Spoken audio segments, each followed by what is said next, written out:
All right, everyone, we're going to go ahead and go on to panel 2, which is on disability law. And this panel is part of the McKercher series of lectures that is given at the College of Law. So I want to welcome people to this panel who are here in addition to our regular attendees for the conference today.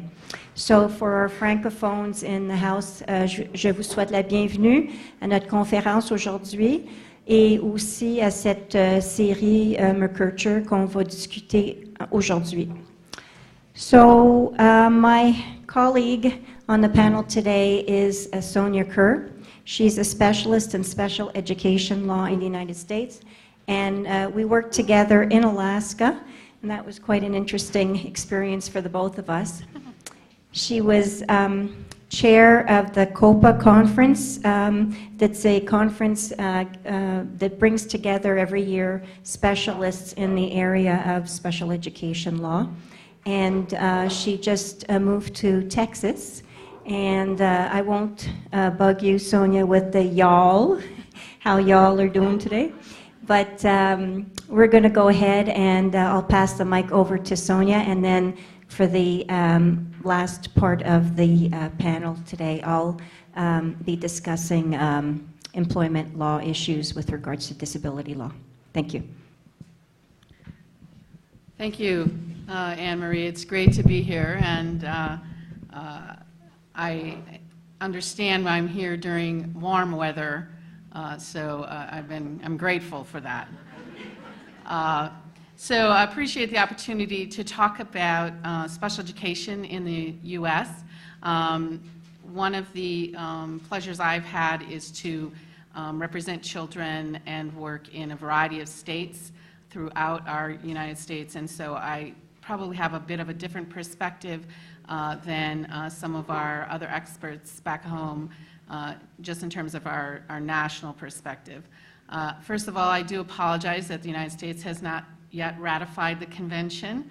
I don't have a lot of power to do that, because if it were up to me, I would have done that.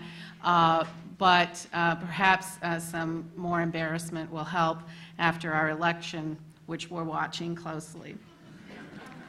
So today what I want to do is talk to you a little bit about special education law and where we currently are in the U.S. and where we started and kind of where we're going.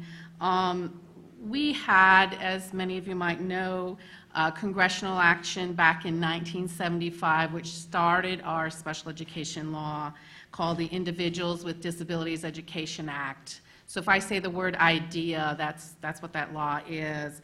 And we have about 6 million children in the U.S. who receive special education services or are supposed to receive those services because of that law. We have a significant problem at this time in terms of overrepresentation of minority students, particularly African American and Latino students, and we simultaneously have under-identification of those same students depending on the city.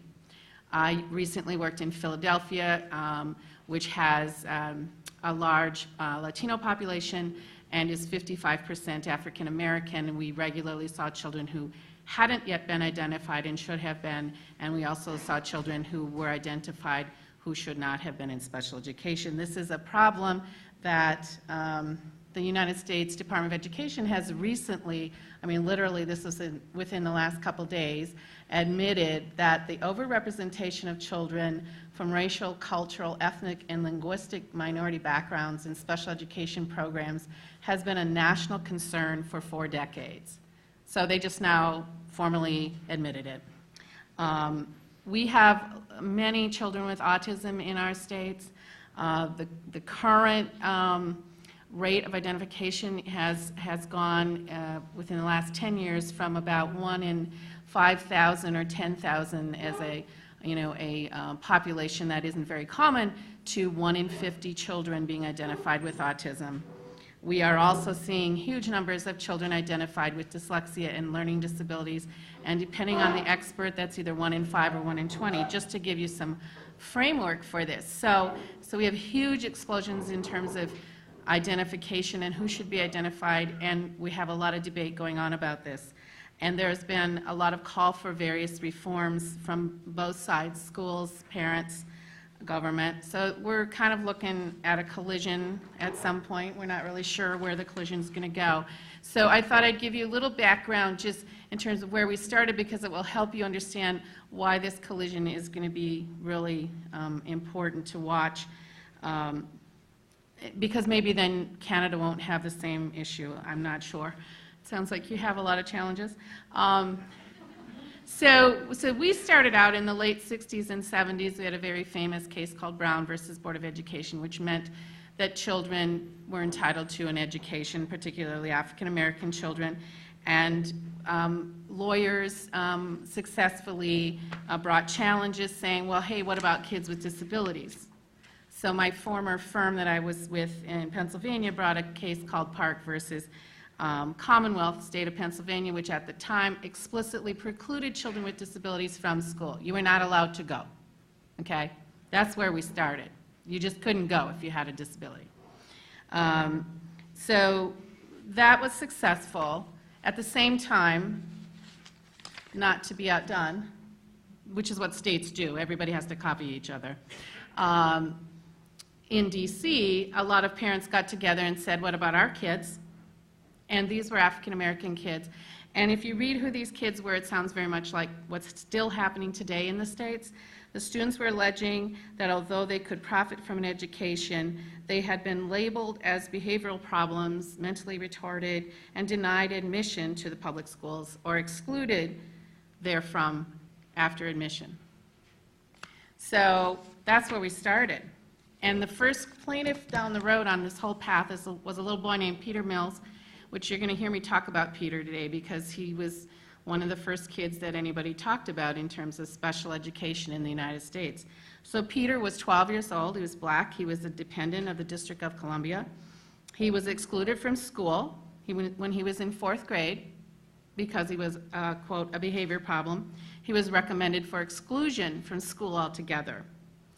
And the plaintiff sued and said, wait a minute, you know, don't we get a hearing? Don't we get to say something about this? Don't we get some kind of schooling, even if not public school? And that was the basis for the Mills case. But keep Peter in your mind as we talk today, because he's in my mind a lot, especially today. We have high rates of suspensions and exclusions in our schools in the U.S. The whole premise and promise of special education was to avoid this. We wanted to avoid institutions. We were shutting down institutions that housed children with disabilities in the 70s. That has continued. We don't have institutions as they were in the 70s anymore for children with disabilities in the United States. We wanted children to be taught with other children. That was part of the goal of special ed. And we wanted children to be independent when they became adults. We wanted them to learn something in school, to learn enough to have a trade of some kind or be able to go to college so that they could take care of themselves when they got done with school. That was the whole point of special education. That was the promise and the premise. So what's happening? Here's what's happening today. I'm sorry to report. We're 40 years into this law. We've spent millions of dollars, and constantly people are whining that there's not enough money. Constantly we're hearing we don't have sufficient staff in terms of teachers, nurses, counselors, and we have this problem of exploding proportion with regard to children of color. And we have a lot of litigation going on in the U.S. Regarding students with disabilities. So I commend to you a wonderful book which will give you a real flavor on this if you're interested, called Integration Interrupted, written by Dr. Carolyn Tyson. She examined, okay, what's happened in our schools from the time U.S. decided that we were going to ensure that kids of color could go to school and have decent programs, and children with disabilities could go to school and have programs. What's happened? And she went around to various schools in the U.S. and she talked to the children And she tried to get not only research, not only statistics, but what were the children saying? And the children's stories are very compelling. If you read this book, I tell you, get your tissue before you start. I mean, it's a very well-researched book, but it will make you sad. And it will make you sad because we can do better. What she found is that children, particularly children of color, were afraid to be smart in school because their peers might look down on them.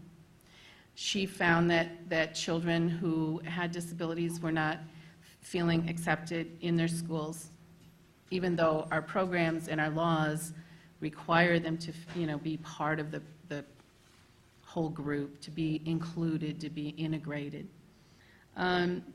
So that book came out a couple years ago, just as this whole discussion about overrepresentation, putting too many children of non-Caucasian descent into special education began to hit the forefront.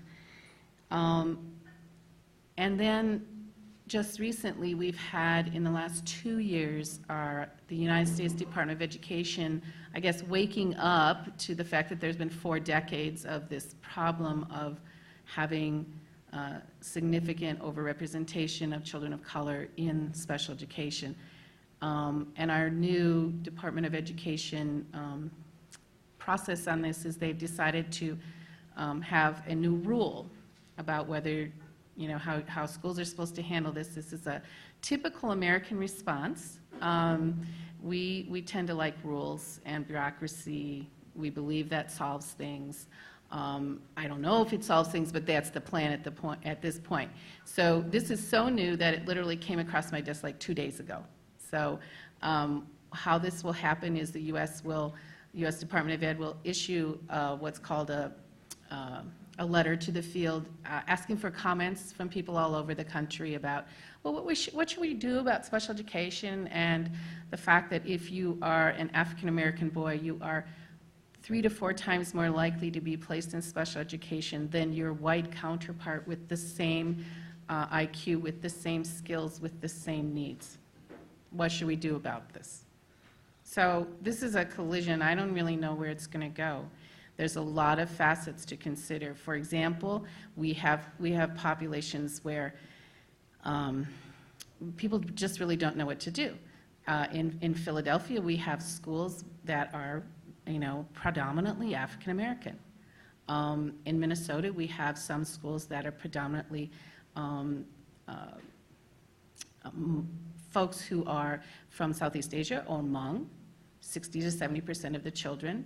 So then you see this spike in how many children in that school are given special education services, and the principal is like, but they need the help. So there's a lot of pieces here that no one really knows how to solve. And we're going to be walking down a path that we haven't done before. It's not entirely surprising that the U.S. Department of Education has, quote unquote, sat on this for 4 decades. I mean, they knew it would encounter a lot of questions, a lot of problems. So what else is going on in the midst of this issue is that we're not sure we're even getting the results we're supposed to get from special education. Like I said, we have 6 million children in special education in the U.S. But even though that's 13% of the school population in about every state, our graduation rates for those children are far below the average rate, 64% compared to 80%. I mean, in Philadelphia, for example, which has a very low graduation rate, they get happy if it gets to 50%. Children with disabilities are below 50% graduation. So that's not living up to the promise of IDEA, which was to be independent, to be able to get out of high school with some sort of skills. And we have 60% of all individuals with disabilities across categories. So this is mental health, this is kids with learning disabilities, this is children who have physical disabilities. 60% of all adults, because children grow up to be adults, all individuals with disabilities without work. That's not fulfilling our promise of the IDEA either. And we have, and there's been a little bit of mention of this earlier, but we have what we in the U.S. call the school-to-prison pipeline. We have many, many children, particularly African-American children, and particularly African-American boys, who are being disciplined and sent to our juvenile justice system. The National Council on Disability, which is a kind of a watchdog group, reported in 2014 that an African-American boy is 3 to 4 times more likely to be disciplined and to be sent to juvenile justice than a white child, a white male, same age, same offense. So we have a serious problem. And I just want to, take the time to share with you a comment from a school side attorney who is trying to advise the principals that he works with what to do when there are offenses in your school. Right now, there's a tendency to call the police. Or some schools, a lot of our urban schools, Chicago, Philadelphia, New York, a lot of them have police in the school that have the power of arrest. And so this is no bleeding heart liberal, is my point, but he's saying even, look, you have to consider positive behavioral interventions. You have to try and to come up with a way to help the children. And calling the cops is what you do to the student. It's not what you do for the student. I thought this was a remarkably brave statement for someone who represents schools. And it shows the depth of the problem. It shows that, even people who, are trying to figure out what to do are somewhat uncertain. We have fear in our schools. I have parents who come in regularly and are afraid for their child with disabilities because the school has a lot of violence. And we try to talk to them about the child going into regular programming, and their eyes get big and they start to cry because they're afraid that their child will be injured or hurt in some way. So it's a complex problem that we're encountering.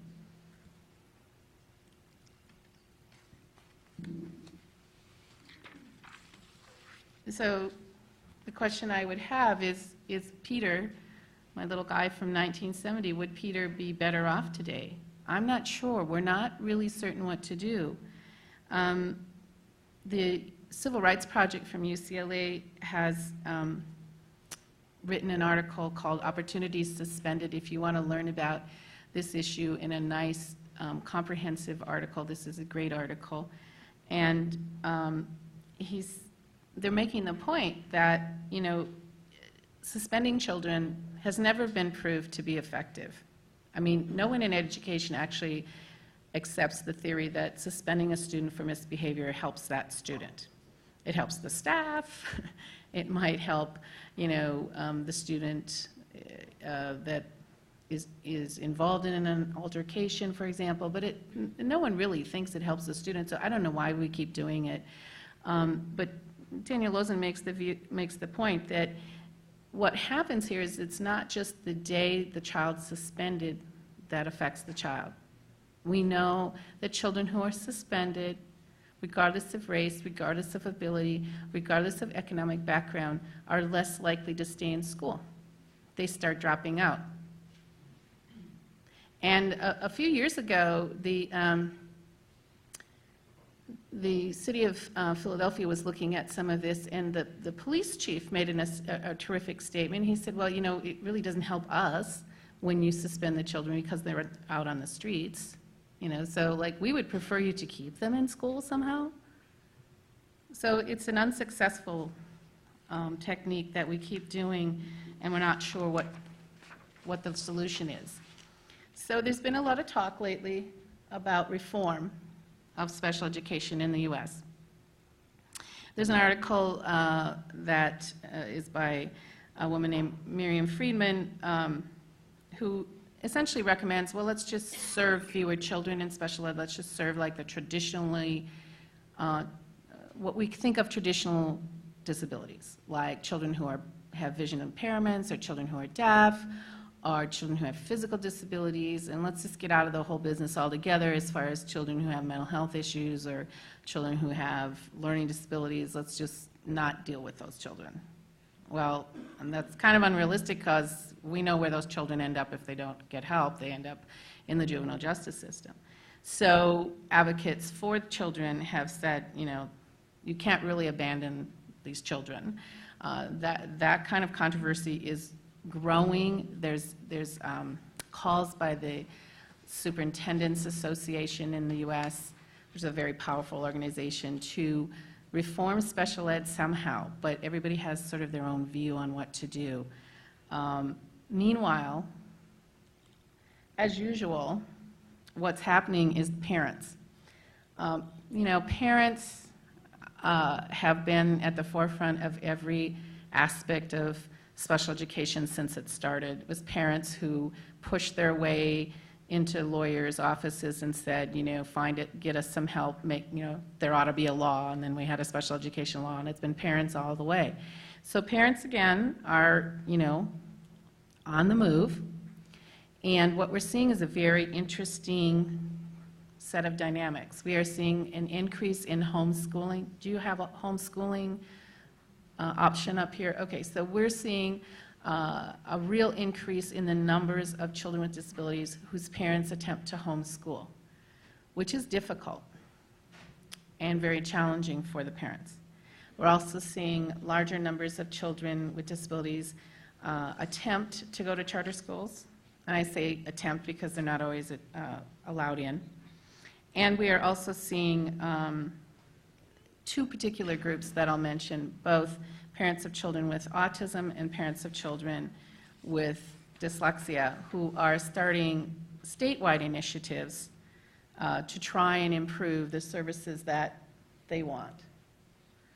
So I'm going to just mention that each of these movements, children with autism and children with learning disabilities, are kind of escalating the question at the federal level. And the reason is the parents are dissatisfied with the national special education approach. So they're rejecting it. They're saying this isn't going to work for my child. Meanwhile, the federal Department of Education, the federal Department of Justice is, for the first time, really, since I've been practicing like almost 30 years, actually taking a hands-on approach, getting involved in cases, trying to get some legislation going, trying to write letters to the schools and tell them how to handle these situations. So there's this, you know, mix of responses. We don't know if these responses from the federal government are going to continue or not, but long story short is we need specific solutions for special education to improve special education in the U.S. Some of these are so long overdue that it is embarrassing, like not ratifying the convention. I guess we have a problem with moving forward. So we know technologically, educationally, what to do to help these children. We know what the services should be for children with autism. It's research-based. We know what children need to be able to succeed in reading, but we're not providing the services. And this is why the parents are frustrated. This is why the school reformists are frustrated. And this is why, to some degree, everybody's kind of looking at this going, what to do? And on top of it, we have this exploding question of what about the children who are children of color, and are they being over-identified or not identified? So we have a lot of issues. We don't have a lot of solutions. But here's my final thought with regard to Peter. We're not going to improve the situation for Peter by marginalizing him or any of his other friends, and we're not going to improve things by pushing students out, by suspending them and expelling them. It moves the problem, it doesn't solve the problem. We will improve the situation by bringing forward best practices that are known to work for children with disabilities in our schools, and maybe at some time in my lifetime, ratifying the convention. Thank you.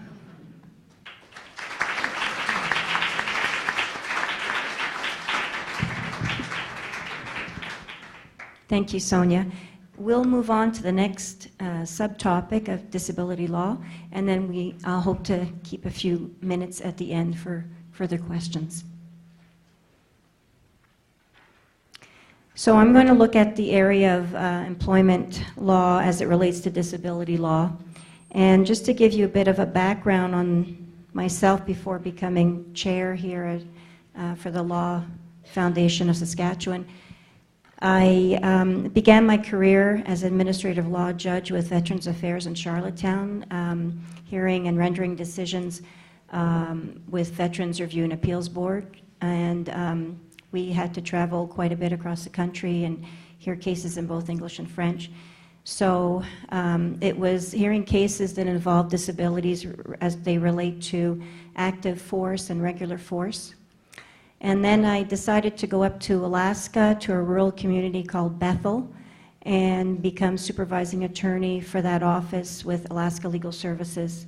And I dealt with a lot of cases, and some in particular used the Americans with Disabilities Act in terms of access to buildings for people who had a physical disability. And you can just imagine what that would be like in a rural community where there are no sidewalks, no elevators. You have to get to the second floor to deal with an office. It's just impossible for some people. And thank goodness there is the Americans with Disabilities Act to help people out. And then I went on to do further work as executive director and national director with various nonprofits, again, dealing with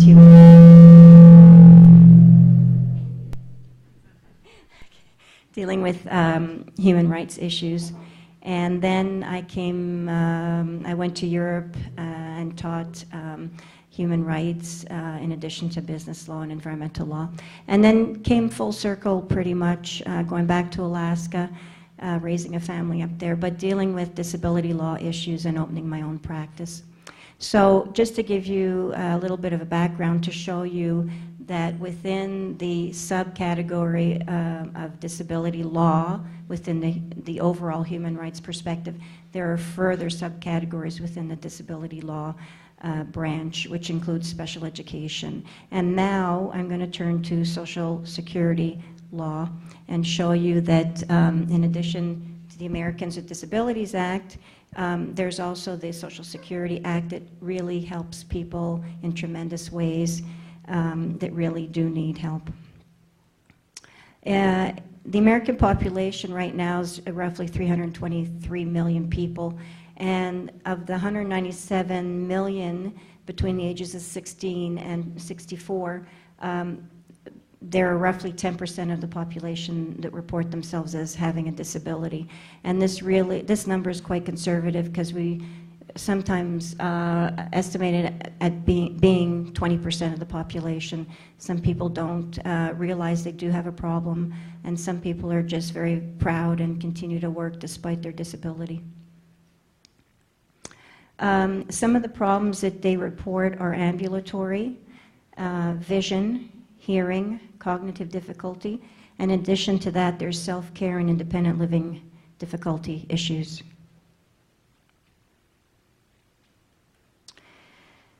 And we know that disabilities, whether they be physical or mental or both, really have an impact on employment. And so we can see statistically that 34% of people with disabilities were employed. That's a very low number compared to people without a disability who are employed at 72% roughly. I apologize if it makes another noise. Do you want to just try it? Hello? Is that a little better for the people in the back? Can you hear me in the back? Yeah, okay. Great. And in addition to employment issues such as accessibility to employment, there's a problem in terms of wages. So there's a definite impact with regards to salaries, and And the statistics show us that people with a disability earn less than people without a disability. So if we look at statistics again, about 50% of people in the United States who report having a recognized disability earn $15,000 or less. That's very little to go on in the United States. And within a particular employment, there is an earnings gap whether they have a disability or not, whether they are doing the same position. So in turning to the Americans with Disabilities Act, this was quite a groundbreaking act when it came to be, because it really brought together Americans to agree to sign on to this act, which is quite a daunting feat sometimes in the United States because they're so polarized between Republicans and Democrats. But they came to put through this act, which defines physical or mental impairment that substantially limits one or more major life activities of an individual. That's the definition of a disability under the Act. So it has to be substantial limiting, and it has to affect a major life activity. And it goes on further to define what a mental impairment is as any mental or psychological disorder, and it goes on to give examples. So an employer has to give a reasonable accommodation to somebody who does report a recognized medically determinable disability. And that could be a variety of ways of accommodating that individual within that employment. But beyond the ADA, we have the Social Security Administration and the Social Security Act. And this is really a safety net for people who want to work but cannot work because of their disability, be it mental or physical. And this is really, really an important act because it's a survival for many people that otherwise would have no income whatsoever due to their disability and their inability to pursue a living. So under the Act, disability is defined as the inability to engage in any substantial gainful activity by reason of medically determinable physical and or mental impairments. And it's vital in representing clients that you have good documentation from the medical practitioners to back up your case. There are two ways to qualify. One is the Social Security income, SSI as we call it, and this is for people that are low income and they have very few resources. And it's based on financial need. They have not worked enough in their lifetime to qualify for the other way, to qualify SSDI. So SSI really takes into account people who've had severe disabilities and do not have enough paid into to qualify for SSDI. The monthly maximum for this is $733. And if we look at the Social Security Administration budget, just for SSI alone, it's $46 billion. So it's quite a big industry. The other option is the Social Security Disability Insurance, SSDI. And as mentioned, you have to have enough work in order to qualify under SSDI. So they look at basically what you've done within the past 15 years.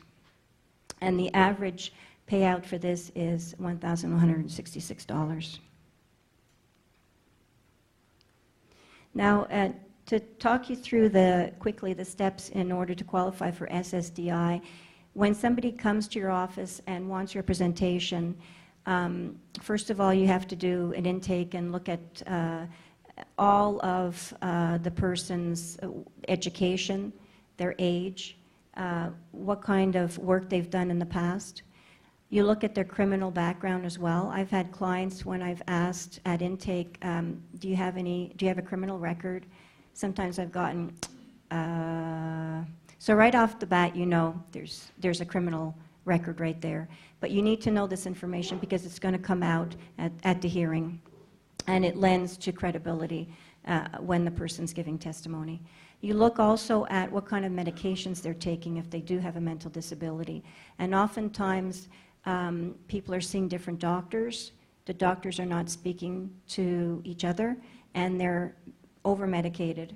So some of my clients have come in, they're taking 7 or 8 different prescriptions. And you also have to look at side effects of these prescriptions. Some of them, they're driving on these prescriptions, so they're woozy, they're tired, they can easily fall asleep.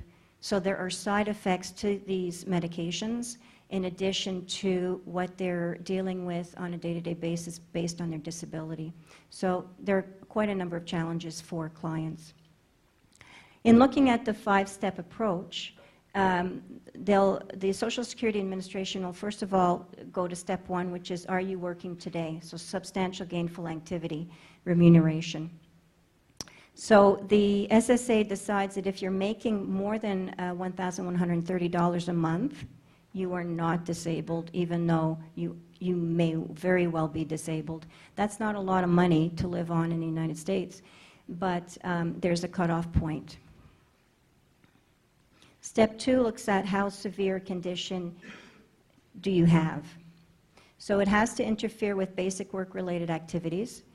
And it has to be not intermittent, it has to be quite permanent, and it may also result in death.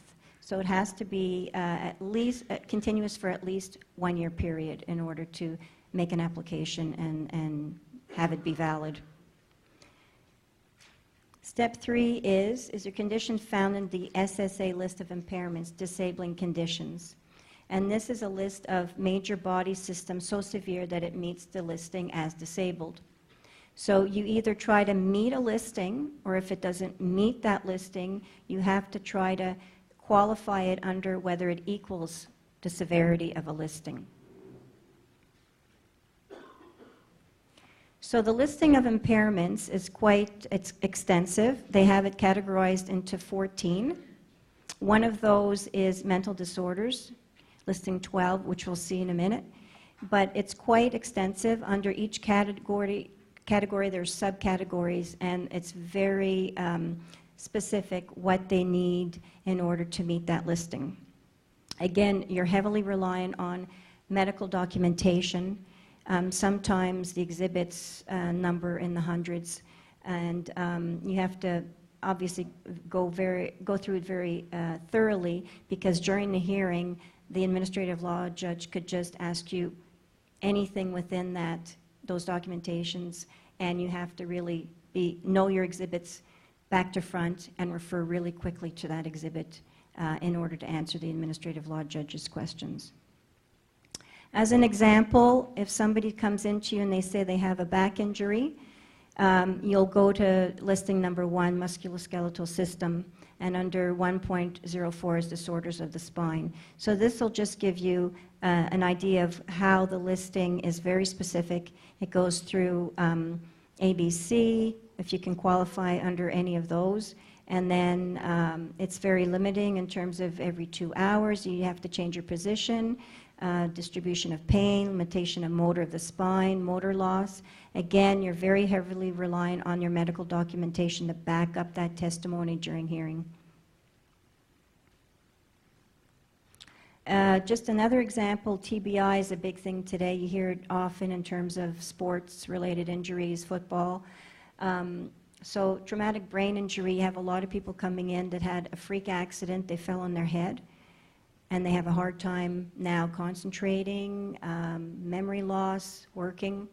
And so you would go to listing number 11, neurological impairments, under 1104, central nervous system vascular accident. Again, very specific what you're looking for. In this particular case, it has to be over a 3-month, beyond 3 months, because they want to see if you do recover. And beyond that, you have to bring out testimony that there's ineffective speech and significant and persistent disorganization of 2 extremities. If we turn really quickly to mental disorders, again, it's divided into 10 categories here. when you're doing a case and you want to represent your client as vigorously as possible, you try to put them in as many listings as you can. You never know if the judge is going to find your client as anxiety-related under 12.06, or maybe it would be personality disorder under 12.08. So you try to prove as many categories as possible in the best interests of your client. If we look real quickly at 12.08 personality disorders, this is beyond somebody you're working with that's kind of quirky and, you know, keeps to themselves. This is very severe personality disorders. And you'll see that you go step by step. In this particular listing, you have to qualify both under A and B. And then you take it step by step. You look to see what you have under A that you can fall into. Has to be seclusiveness, has to be pathological, unstable, very severe disorder.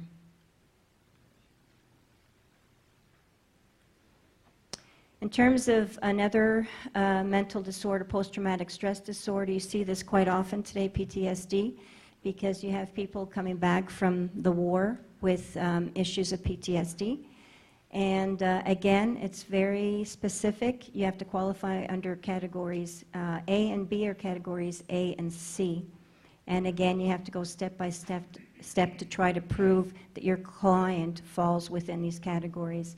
When I represented clients, I always tried to put them in as many categories as possible within, for instance, anxiety-related disorder. Even though they ask you for 3 out of 4, I would try to get them into 4 just to build a stronger case. Moving on to step 4, the judge will ask, can you do the work you did previously? So he will look at your medical impairments, both physical and mental, and to see whether they significantly, so that's more than minimally, prevent you from performing any of your prior relevant work. And they'll look in the past 15 years what you've done.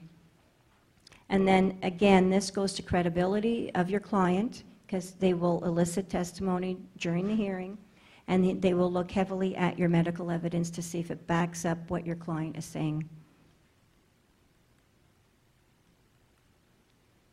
The judge will look at your residual functional capacity, and that's he will ask several questions of your client. First of all, you will elicit this testimony from the client, looking at their daily activities, what they do from the time they wake to the time they go to sleep, how much assistance they need to do those daily functions of eating, of bathing, of walking to the bathroom, exactly what they're doing on a day-to-day basis, how they sleep at night. Do they sleep at night? If they don't sleep at night, what are they doing? They want to know if they have a driver's license, if they can get to appointments on their own. They want to see how dependent or independent your client is based on this medical disability, be it physical, or this disability, be it physical or mental. So all these different questions will be asked: exertion, manipulation, environmental conditions, does the cold or the hot affect you, your ability to see, hear, and speak, your concentration and attention, which is very important at the office, and your ability to cope with changes, for instance, within an office environment. How do you react? And step 5, if you cannot do your previous work, can you do any other type of work? So type of retraining to get you to do something else that might be less physical, less demanding on you. So the judge will look at your age, your education, whether you're literate or illiterate, or your ability to speak English, and your work experience. So if you're looking at physical disabilities, age is very important, because they consider that if you are on the younger side, your ability to be retrained is a lot better than if you were older. So an ideal client would be somebody over 50, and especially over 55, because then they figure you're not as prone to retraining as a younger individual. Education, again, unfortunately the system works against highly educated people. So if you don't have a high school education, your chances of winning your case is better than somebody who has a PhD or some kind of university education because they figure you can be retrained and you have a lot more jobs available in the national economy to you. I've had clients come in that were, for instance, their language was Hmong, which is around the Vietnam, Laotian area, Laos. And they were suffering from PTSD because they had lived through a lot of war-torn experiences over there. So their level of education as well, they had never been to school. They were the ideal candidate. They had PTSD, they had mental disabilities, reliving the wars they had seen. They couldn't speak English, so they had an inability to communicate with the average American. And their level of education, because they hadn't gone to school, they didn't know how to read or write. So they were the ideal candidate. In something like that, the Social Security Administration will provide an interpreter. They don't want a family member interpreting for the client because of bias issues. They figure when they're eliciting testimony, they won't get the true answers that the client would be giving. And so the SSA will provide a translator to help with the hearing in order to get the testimony from the client. And they look at the national economy. Now, the problem there is some of the jobs in the national economy don't exist in every state. For instance, if the judge determines that you can be a ticket taker for a circus, well, that you can't find everywhere, especially in Alaska. You know, outside conditions won't allow for it. So then where there are jobs in the national economy and you do qualify for those jobs, it might not be too helpful to your case, unfortunately. So at the hearing, you will almost invariably find a vocational expert. This is an expert that will come. He might be good for your case, he might not be good for your case, because he's going to be relying on his Dictionary of Occupational Titles. It's quite a thick book.